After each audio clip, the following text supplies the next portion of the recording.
We are meant to work together. Hey, I am Chuck the bureaucrat, and one of the things I believe strongly is that human beings evolved to live in groups of like 60 to 80. And those groups are meant to be about 50% male and 50% female, and to span all age groups. I believe that in most situations, a blend of genders and ages guarantees that you've got the right person to deal with every kind of scenario. You need a frisbee off a roof?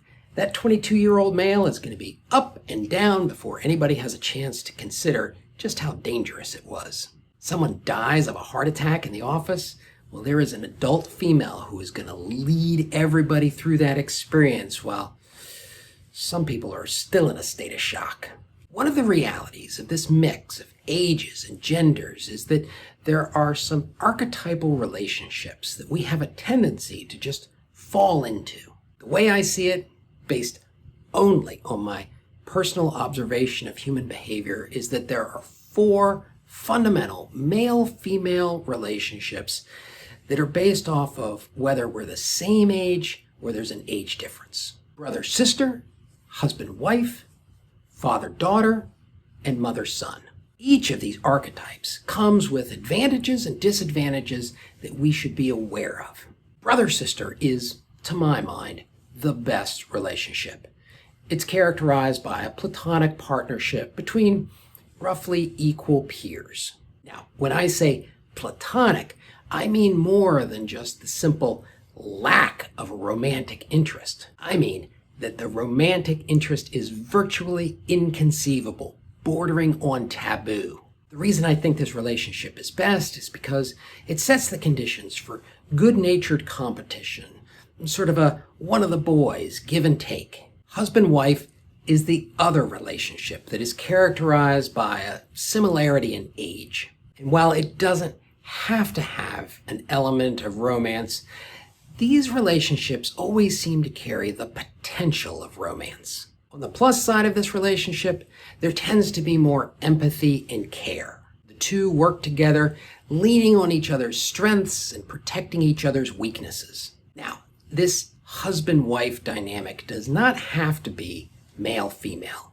I have seen 2 males work with the same sort of instinctive cooperation and teamwork. But the reason it can be problematic for females is that they can find themselves upstaged by their partner. Leadership starts to only see the good work of the male. In fact, they can start to misattribute the good work of the female as being the male's work. Honestly, this isn't good for anybody, especially the male who gets a career boost based off of the help he's been receiving from his partner. Oh, he gets the promotion because he's getting credit for somebody else's work. But when he moves on, he has to survive at a higher level without the support that got him there. So, for a number of reasons, everybody should treat the husband-wife dynamic very carefully. The other 2 male-female dynamics are based off of a difference in age or rank. The age difference helps keep them more platonic, but they can also present specific challenges for the professional woman. The first is father-daughter, senior male, junior female. On the upside, this relationship can be caring, protective, and mentoring. The unfortunate thing is that the male can end up undermining the female. This often happens when he implicitly broadcasts that any success that the female has, it's really the result of the help that he has provided. In effect, he steals credit for her success and passes it off as the result of favors that he provided. Much like the husband-wife relationship, this dynamic should be handled with care. To my mind, this relationship should be kept as brief as possible, and the woman should seek an opportunity to prove herself away from that male father figure as quickly as possible, preferably among peers and more of a brother-sister dynamic. Finally, you got the mother-son archetype.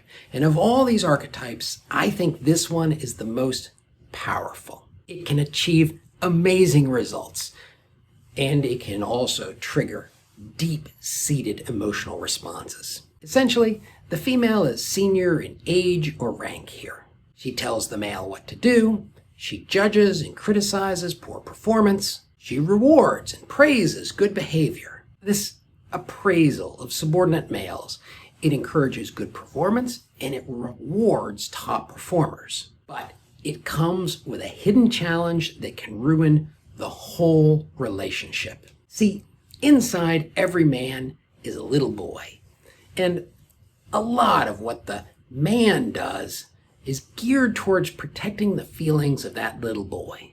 For some men, older women made that little boy feel bad for the messes he made, for the problems he caused, and the noise he made. And so, at the first opportunity, a certain type of man ran away from all those older judgmental women so that he could protect that little boy by being with other men. And then they encounter a female who makes them feel like a 13-year-old screw-up all over again. All those bad feelings come roiling to the surface, and in an effort to protect that little boy inside them, they lash out. Now, like I said, the mother-son archetype is the most powerful here, and if a female leader can master it, I say go for it. The one thing that I've noticed is that women with teenage children, particularly boys over 16 years old, they're particularly good at this archetype. They say the things that trigger this little boy response, and then they steer that response to their desired outcome, and then they provide the praise that rewards and reinforces good behavior. I once saw this lieutenant colonel pull this on a room full of angry operators, and she played them like a fiddle. Women who have not raised teenagers seem to get caught off guard when they trigger this response. In no way does that mean that you shouldn't do it. You just might want to approach it more consciously. And at the end of the day, human beings have survived for tens of thousands of years because of the advantages that come from these relationships. We are stronger together, and we need everybody to be as successful as possible so that we can deal with the never-ending variety of challenges in our world. Now, if you want to understand how you can benefit from that grumpy old man that nobody wants to talk to, watch this video.